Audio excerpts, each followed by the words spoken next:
Hi students, आज हम interesting topic discuss करने वाले हैं जो 10th क्लास का टॉपिक है। लाइट चैप्टर में आता है image form by A concave mirror. काफी इंपॉर्टेंट टॉपिक है, हर साल आपके एग्जाम में पूछा जाता है। एक इमेज फॉर्मेशन आपके एग्जाम में कंफर्म आती है, ठीक है। तो आपको इमेज फॉर्मेशन अच्छे से आना चाहिए। कल हमने लास्ट वीडियो के अंदर हमने आपको इमेज फॉर्मेशन के कुछ रूल्स बताए थे कि कैसे लाइट रेज पासिस होती है। उन्हीं रूल्स का यूज करके आज हमने कुछ केसेस सोल्व किए हैं जो कि कनकेव मिरर के अंदर आते हैं। तो हर केस इंपॉर्टेंट है, हर केस की अपनी एक अहमियत है, तो आपको अच्छे से समझना होगा। बड़ा इजी है इसको अंडरस्टैंड करना, कुछ डिफिकल्ट नहीं है, कुछ रटना नहीं है। आपको समझना है, समझोगे तो बेटर अंडरस्टैंडिंग आएगी। अगर आप रटने की कोशिश करते हो तो आप भूलते चले जाओगे इसके अंदर, ठीक है। आप इसको अच्छे से याद नहीं रख पाओगे, तो आपको समझ के चलना है। समझ के करोगे तो अच्छे से याद रहने वाला है। मैं आपको बताऊंगा कि कैसे हम इसको इजीली याद रख सकते हैं, ठीक है। तो देखते हैं, स्टार्ट करते हैं कि कैसे ऑब्जेक्ट को कहाँ प्लेस करते हैं, तब इमेज कैसी बनती है, ठीक है। उसका साइज क्या होगा, उसका नेचर क्या होगा, ठीक है। ये चीजें हम देखते हैं, मतलब इमेज का साइज क्या होने वाला है, उसका नेचर कैसा होने वाला है, मतलब वो रियल है, इन्वर्टेड है, ठीक है। वो चीजें हम इसके अंदर डिस्कस करेंगे। हर केस में पर्टिकुलर होगा, अलग अलग होगा। तो स्टूडेंट, सबसे पहले जब हम इमेज फॉर्मेशन की बात करते हैं तो सबसे पहले हमें एक मिरर चाहिए होता है। हम मिरर के केस पढ़ रहे हैं तो मिरर की बात करेंगे, ठीक है।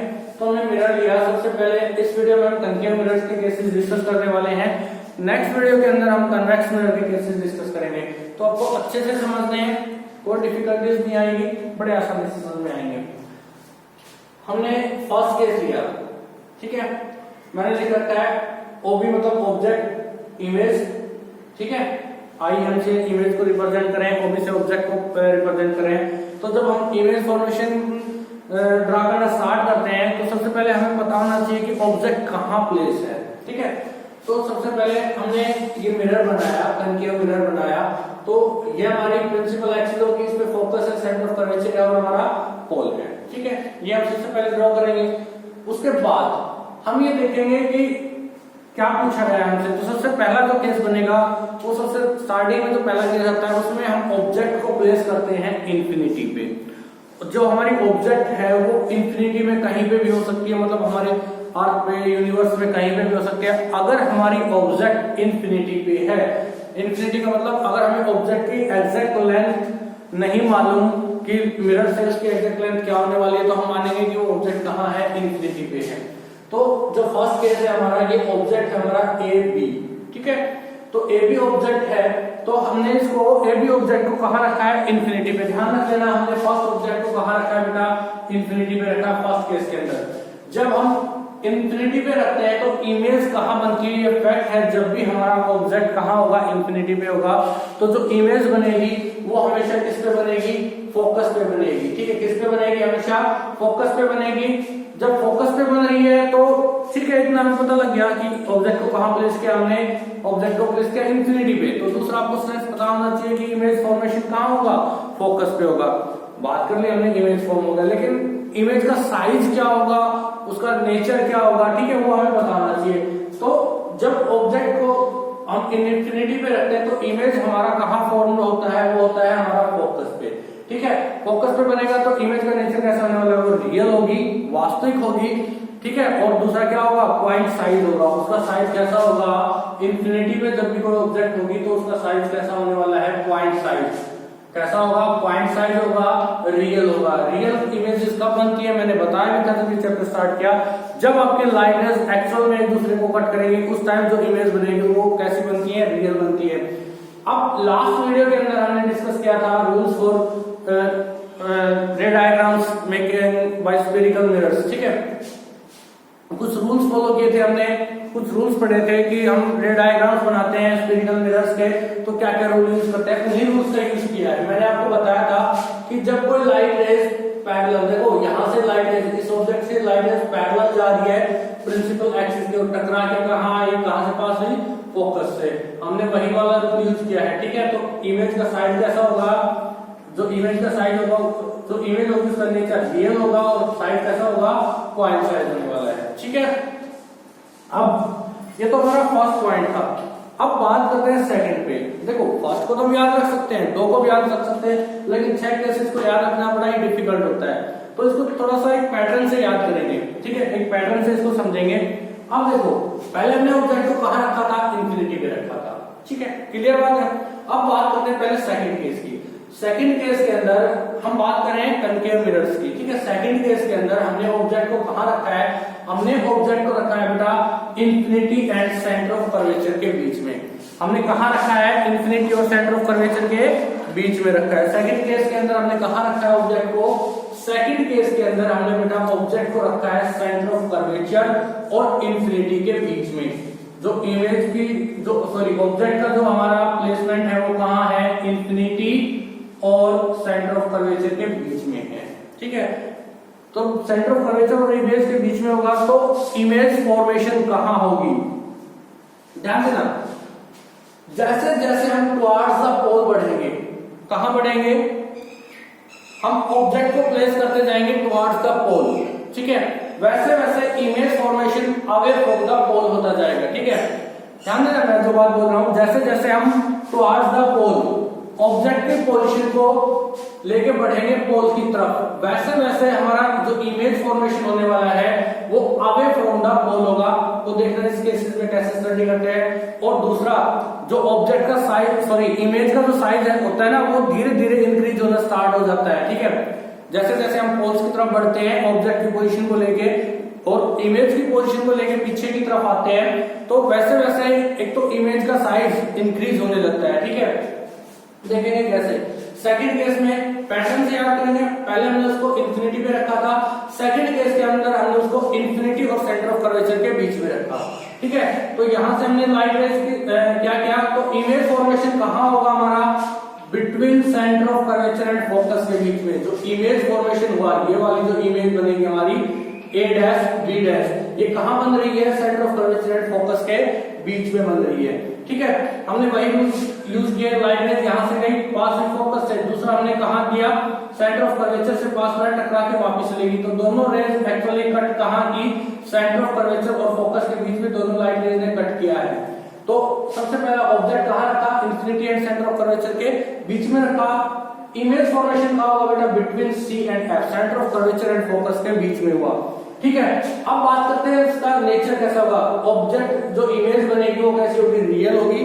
ऑब्जेक्ट का साइज स्मॉलर होगा, इमेज का जो साइज होगा ना वो स्मॉलर होगा ऑब्जेक्ट के साइज से। अभी जो इमेज है वो हमारी छोटी बनेगी ऑब्जेक्ट के कंपैरिजन में। ठीक है, और इन्वर्टेड का मतलब क्या है, उल्टी होगी। यहाँ पे A dash B dash, image जो बनेगी वो कैसी बनेगी, इन्वर्टेड उल्टी बनेगी। ठीक है, लेकिन एक चीज का ध्यान रख लेना। अब देखो मैंने आपको बताया था ना, जैसे हम सेंटर की तरफ पोल्स की तरफ बढ़ रहे हैं, जैसे हम मिरर के पोल्स की तरफ बढ़ रहे हैं, तो इमेज फॉर्मेशन पहले फोकस पे हुआ था, अब कहां हो रहा है, कहां हो रहा है, focus and centre of curvature के बीच में हो रहा है। तो हम अवे द पोल्स आ रहे हैं। दूसरा, यहाँ पे जो इमेज का साइज है वो पॉइंट साइज है, लेकिन बेटा जैसे जैसे हम पोल से दूर होते जा रहे हैं इमेज का साइज में क्या होता जा रहा है, इंक्रीज होता जा रहा है। ये हमारा नंबर 2 केस था। ठीक है, अब बात कर लेते हैं हम थर्ड केस की। थर्ड केस के अंदर हमने ऑब्जेक्ट, देखो पैटर्न क्या है ना, पहले हमने इंफिनिटी पे रखा, फिर कहां रखेंगे उसको, इंफिनिटी और सेंटर ऑफ कर्वेचर के बीच में रखेंगे। अब बात करते हैं थर्ड केस की। थर्ड केस में हम ऑब्जेक्ट को प्लेस करेंगे बेटा कहां पे, उसको प्लेस करेंगे हम सेंटर ऑफ कर्वेचर पे। ठीक है, थर्ड केस के अंदर हमने ऑब्जेक्ट को प्लेस किया कहां पे, एग्जैक्ट सेंटर ऑफ कर्वेचर पे उसको क्या किया है, हमने प्लेस किया है। कहां प्लेस किया है ऑब्जेक्ट को, हमने सेंटर ऑफ कर्वेचर पे हमने ऑब्जेक्ट को प्लेस किया। ठीक है, तो इमेज फॉर्मेशन कहां होगा हमारा, सेंटर ऑफ कर्वेचर पे ही होगा। देखो हम आगे की तरफ बढ़े, इंफिनिटी और सेंटर ऑफ कर्वेचर से कहां आए हम, ऑब्जेक्ट को लेके सेंटर ऑफ कर्वेचर पे। तो सीधी सी बात है, ऑब्वियस सी बात है कि हम जैसे जैसे पोल्स की तरफ बढ़ते हैं वैसे वैसे इमेज फॉर्मेशन हमारा अवे फ्रॉम द पोल होता जाता है। तो इस केस में क्या होगा, इमेज फॉर्मेशन क्या होगा, अवे द पोल्स होगा। तो इस केस में इमेज बनेगी, पहले कहां बनी थी, सेंटर ऑफ कर्वेचर और फोकस के बीच में, तो अब उससे क्या बनेगी, और पीछे की तरफ बनेगी। तो इसमें इमेज फॉर्मेशन कहां होगा, सेंटर ऑफ कर्वेचर पे ही होने वाला है। ठीक है, ये केस स्पेशल केस होता है, इसमें अच्छा केस होता है, इसको ध्यान रख लेना, डिफिकल्ट भी नहीं है। जब भी हम ऑब्जेक्ट की पोजीशन को प्लेस करेंगे कहां पे, सेंटर ऑफ कर्वेचर पे, तो जो ऑब्जेक्ट जो इमेज फॉर्मेशन होगा वो भी कहां होगा बेटा सेंटर ऑफ कर्वेचर पे होगा। इमेज का नेचर कैसा होने वाला है, साइज, सबसे पहले बात कर लेते हैं साइज की। साइज कैसा होगा, सेम साइज होगा, ठीक है, रियल होगी क्योंकि एक्चुअली लाइट रेज कट कर रही है एक दूसरे को। इस पोजीशन पे आके ये लाइट रेज ने यहाँ कट किया, इस लाइट रेज ने यहाँ कट किया, तो यहाँ पे रियल होगी लेकिन इन्वर्टेड। कैसी होगी, इन्वर्टेड, उल्टी होगी, ठीक है। नंबर 3 क्वेश्चन में आया। अब बात कर लेते हैं नंबर 4 केस की। नंबर 4 केस की बात करते हैं बेटा। अब हमने ऑब्जेक्ट को कहाँ रखा था, सेंटर ऑफ कर्वेचर पे, ठीक है। अब बढ़ेंगे पोल की तरफ, पोल की तरफ बढ़ेंगे ना, अब उसको रखेंगे centre of curvature and focus के बीच में। अब ऑब्जेक्ट को हम प्लेस करेंगे सेंटर ऑफ कर्वेचर के बीच में। देखो यहाँ पे थर्ड केस में आके ऑब्जेक्ट का साइज क्या हो गया है, इमेज का साइज क्या हो गया है, बिल्कुल सेम हो गया है ऑब्जेक्ट के साइज का, ठीक है। तो मैंने आपको बताया था ना, जैसे जैसे हम अवे फ्रॉम द पोल होते जाते हैं तो इमेज का साइज धीरे धीरे क्या करता है, इंक्रीज करता है, ठीक है। अब हम नंबर 4 केस की बात करते हैं। हमने ऑब्जेक्ट को कहाँ रखा था, पहले सेंटर ऑफ कर्वेचर पे रखा था ना, अभी उसको सेंटर ऑफ कर्वेचर से टुवर्ड्स द पोल, पोल्स की तरफ रखेंगे। तो उसको कहाँ रखेंगे, middle, centre of curvature and focus के बीच में रखेंगे, ठीक है। Centre of curvature and focus के बीच में रखेंगे तो जो इमेज फॉर्मेशन होगा बेटा वो कहाँ होगा, between centre of curvature and infinity पे। पहला कहाँ, इससे जस्ट पहले वाला केस कहा था सेंटर ऑफ कर्वेचर पे, तो सीधी सी बात है इमेज भी क्या होगी, अवे जाएगी पोल से। तो अब कहाँ बनेगी image formation, between centre of curvature and infinity के बीच में बनने वाली है। कहाँ बनेगी, between centre of curvature and infinity. यहाँ क्या होता है हमारा, इंफिनिटी होता है, ठीक है। कहाँ बनेगी, इंफिनिटी और सेंटर ऑफ कर्वेचर के बीच में। इमेज का साइज कैसा होने वाला है, इमेज का साइज इमेज कैसे यूज करने चाहिए, रियल होगा, एनलार्ज। एनलार्ज का मतलब क्या है, काफी बड़ा होने वाला है, किससे, एनलार्ज का मतलब क्या है, ऑब्जेक्ट के साइज से बड़ी होगी इमेज की साइज। ध्यान रख लेना, जब हम ऑब्जेक्ट को प्लेस करेंगे centre of curvature and focus के बीच में तो जो इमेज का जो साइज होगा वो क्या होगा बेटा, ग्रेटर देन होगा ऑब्जेक्ट के साइज से, ठीक है। और इमेज फॉर्मेशन कहाँ होगी, between centre of curvature and infinity के बीच में होने वाली है, ठीक है। अब बात कर लेते हैं 5th केस की।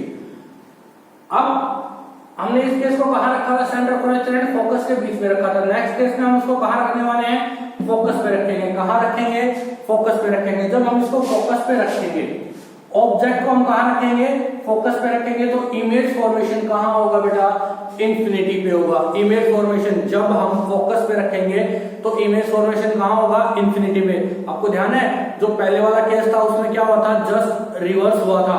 जब हमने इंफिनिटी पे ऑब्जेक्ट को रखा था तो इमेज फॉर्मेशन कहाँ हुआ था, फोकस पे हुआ था। कहाँ हुआ था, फोकस पे हुआ था। और इमेज का साइज क्या था, पॉइंट साइज था। इस केस में बिल्कुल उल्टा होने वाला है। जब हम इमेज को पुट करते हैं फोकस, हम पुट करते हैं ऑब्जेक्ट को कहां पे, फोकस पे। ऑब्जेक्ट को हमने कहां पुट किया है बेटा, फोकस पे।